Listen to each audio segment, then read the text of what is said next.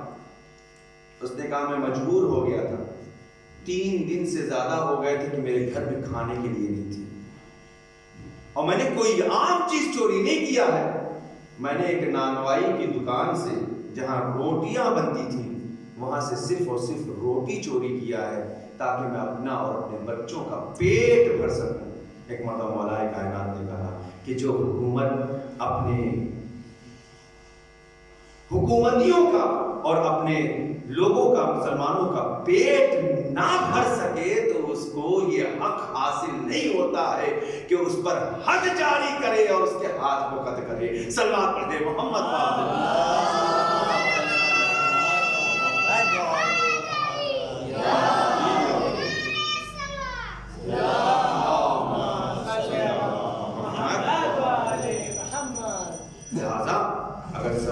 اسی لیے مولا کائنات مالک اشتر کو خط لکھا تھا کہ مالک اشتر ایسا نہ ہو کہ تمہاری حکومت میں, تمہاری رعایا میں کوئی بھوکا سو جائے, اور اگر ایک شخص بھی تمہاری رعایا میں, تمہاری حکومت میں بھوکا سو گیا تو یاد رکھنا تمہیں اس کا خدا کو جواب دینا ہوگا, تمہاری بخشش نہیں ہو سکتی ہے. اور یہی وجہ ہے کہ مولا کائنات نے جب حکومت کی بات بول کو سنبھالا ہے تو مولا کائنات رات کے سناٹے میں اپنی پشت پر گیہوں وغیرہ رکھ کر گھر گھر کا چکر لگاتے تھے اور جاتے تھے کہ کہیں ایسا نہ ہو جائے کہ کوئی میری حکومت میں بھوکا سو جائے. اتنا زیادہ خیال ہے. اور صرف یہی نہیں, دوسرے امام کا بھی دور ایسے ہی تھا, تیسرے امام کا بھی دور, یہاں تک کہ چوتھے امام کے بارے میں ملتا ہے کہ جب آپ کو غسل دینے لگے ہیں 5ویں امام تو 5ویں امام نے دیکھا کہ توق کے نشان کے ساتھ ساتھ آپ کے پیٹھ پر گٹھے پڑے ہوئے ہیں. کسی نے سوال کیا مولا یہ پیٹھ پر اتنے زیادہ نشانات کیسے ہیں؟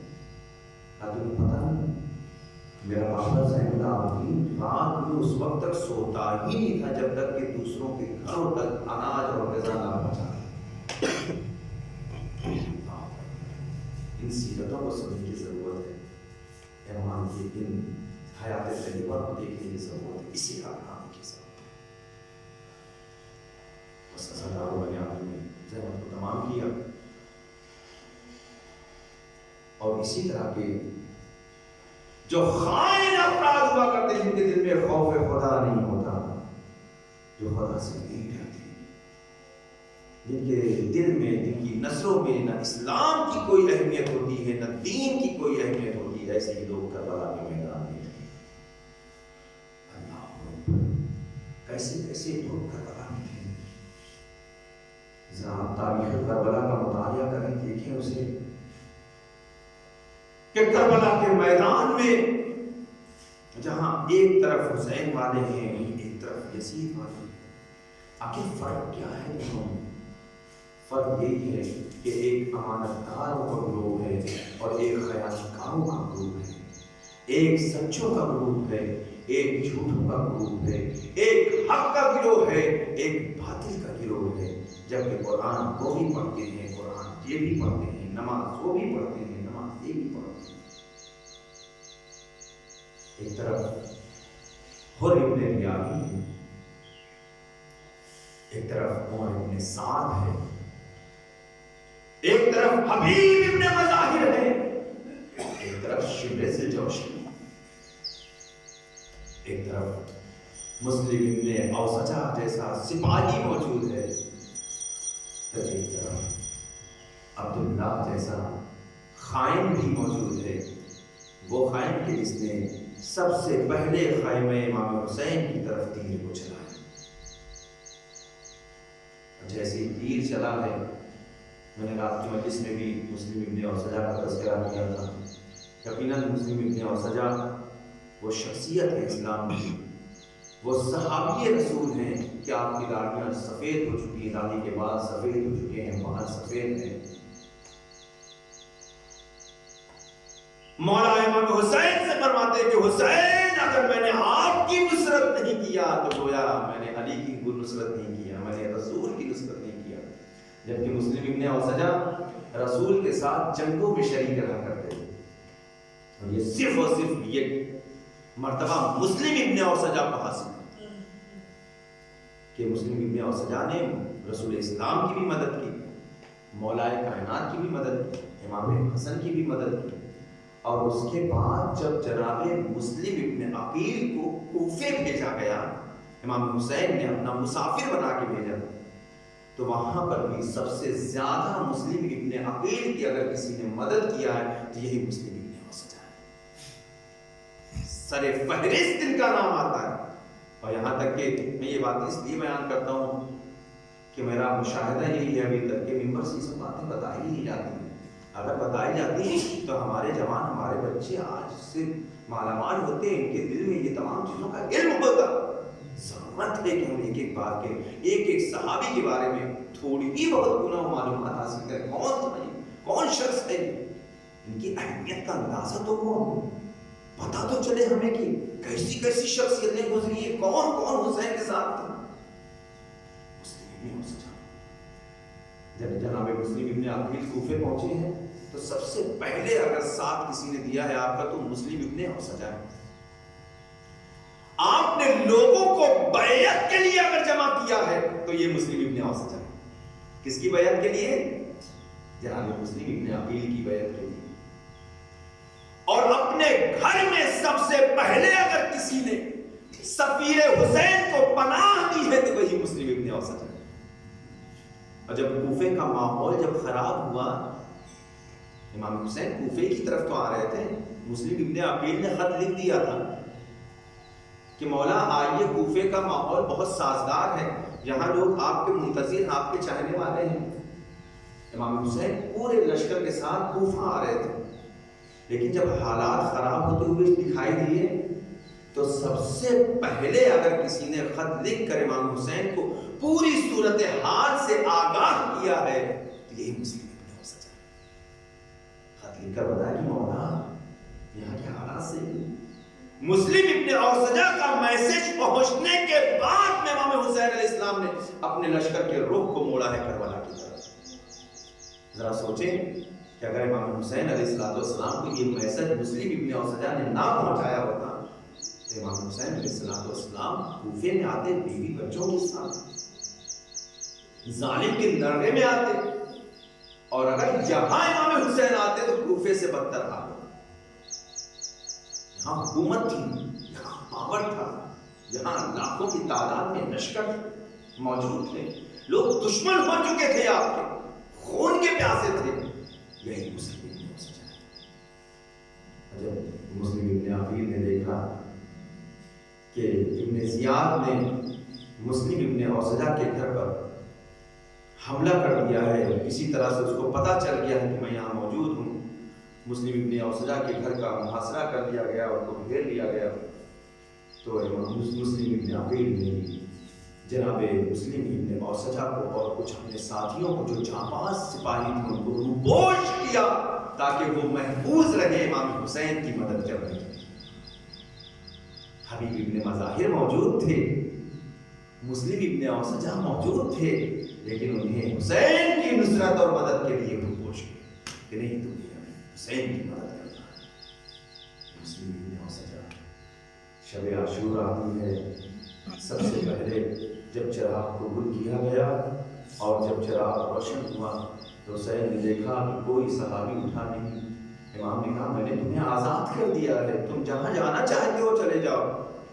سب سے پہلے مسلم ابن اوسجا کھڑے ہوتے ہیں، کہتے مولا ہم نے آپ کی نصرت کا وعدہ کیا ہے، ہمیں اگر 70 مرتبہ بھی قتل کیا جائے اور 70 مرتبہ میں زندگی مل جائے تو بھی ہم آپ کی نصرت سے دور نہیں ہو سکتے. مولا مولا یہ تو زندگی ملی ہے تو ہم آپ کی نصرت کے لیے آمادہ ہیں مولا کیسے ہو سکتا ہے کہ ہم آپ کی نصرت نہ کریں جنت کو اپنی آنکھوں سے دیکھ رہے ہیں ہاں مولا جنت میں مقام کو اپنی آنکھوں سے دیکھ رہے ہیں اس حال میں ہم فرزند رسول کو تنہا چھوڑ کر چلے جائیں یہ نہیں ناممکن ہے یہ نہیں ہو سکتا بس عزادارو رات میں مسائل میں نے باقی باتوں کو بیان کیا تھا بس 2 جملے میں بیان کر کے آپ کی زحمت کو تمام کرنا چاہوں گا ہاں عزادارو یہی مسلم ابن اوسجہ ہے کہ جب صبح عاشور نمودار ہوئی ظالم نے ایک حملہ کیا مسلم ابن اوسجہ اس حملے کا جواب دینے کے لیے ارے ہاتھوں میں تلوار کو لیتے ہیں آزادارو سواری پر سوار ہوئے ہاں ظالم کا رخ کیا ایک مرتبہ حملہ کرتے کرتے فرات کی طرف بڑھے ظالموں نے دیکھا کہ یہ مسلم ابن اوسجہ ہے ایک مرتبہ مسلم نے کہا ارے تم نے مجھے پہچانا نہیں کیا میں صحابی رسول نہیں ہوں کیا میں نے جنگوں میں شرکت نہیں کیا ہے کیا میں رسول کا مددگار نہیں ہوں کیا میں نے رسول کی نصرت نہیں کیا ہے ارے پہچانو پہچانو میں رسول کا صحابی ہوں میں رسول کا صحابی ہوں آزادارو مسلم ابن اوسجہ یہ رج سے پڑھتے رہے اسی اسنا ایک ظالم نے ایک نیزے کو ارے جناب مسلم پر وار کیا جناب مسلم ابن اوسجہ منہ کے بل زمین پر گرے ایک آواز دی السلام علیکہ یا ابا عبداللہ اے میرے آقا حسین میرا سلام قبول کرے بس عزاداروں جیسے سلام کی آواز کو سنا حسین دوڑتے ہوئے آئے ایک مرتبہ حبیب کو بلایا آؤ حبیب چلے ارے مسلم بلا رہا ہے جزاکم ربکم خیر الجزا اے عزادارو حسین بھی مسلم کے قریب آئے حبیب بھی قریب آئے بس ایک مرتبہ حبیب کے چہرے کی طرح مسلم نے دیکھا شاید حبیب نے سمجھا مسلم کوئی وصیت کرنا چاہتے ہیں کیونکہ مسلم کے بیوی اور بچے بھی آپ کے ہمراہ کربلا آئے تھے ایک مرتبہ حبیب نے ہاتھوں کو جوڑا اے میرے دوست میرے حبیب کوئی وصیت نہ کرنا کیونکہ میں تیری وصیت کو پورا نہ کر سکوں گا اب تمہارے بعد ارے میں بھی جام شہادت نوش کرنا چاہتا ہوں بس عزادارو یہ کہنا تھا ایک مرتبہ مسلم نے کہا حبیب کوئی وصیت نہیں ہے اوصیکم بالحسین بس اگر کوئی وصیت ہے تو بس اتنی ہے ارے میرے آقا حسین کی فرما برداری کرنا دیکھو حسین پر کوئی آنچ نہ آنے پائے حبیب نے کہا اے مسلم جب تک میری رگوں میں خون ہے ایک لمحہ بھی حسین کی نصرت سے غافل نہیں ہو سکتا انا للہ و انا الیہ راجعون میرے ذنب قضائه وتسلیما لامر یا اللہ یا اللہ یا اللہ یا اللہ یا حمید یا محمود یا علا بحق علی یا فاطر السماوات والارض بحق فاطمہ یا محسن بحق الحسن یا قدیم الاحسان بحق الحسین لا تشان وبحق الائمة التسعة الطاهرين من ذرية الحسين عليهم الصلاة والسلام بارك بحق چہارہ معصومین علیہ السلام ہماری اس نیک عبادت کو قبول فرما اے میرے خدا بحق چہارہ معصومین علیہ السلام ہماری اس عزاداری کو اس عبادت کو اس مجلس عزا کو امام وقت کی خدمت میں بہترین ہدیہ اور پرسہ قرار اے میرے اللہ ہمیں جو بیمار ہیں انہیں شفا کامل و عاجل عنایت فرما جو مقروض ہیں ان کے قرضوں کو از غیب ادا فرما جو پریشان حال ہیں ان کی پریشانیوں کو دور فرما اے میرے اللہ دنیا عالم انسانیت سے تمام طرح کی وبا بیماری مرض کو دور فرما جو لوگ بھی اس وبا اس مرض کا شکار ہیں انہیں نجات عنایت فرما ان تمام لوگوں کو شفا کامل و عاجل عنایت فرما تمام مسلمانان عالم کی جان مال عزت و آبرو اور ان کی ناموس اور بچوں کی حفاظت فرما خدایا فرمایا تو نے وعدہ کر رکھا ہے اپنے اس وعدے کو وفا کرتے ہوئے منتظر منتقم خون حسینی یوسف زہرا فرزند زہرا امام عصر ارواحنا له الفدا کے ظہور پر نور میں تعجیل فرما اور ہم سب کو ان کے عوام انصار میں شمار فرما ربنا تقبل منا انك انت السميع العليم.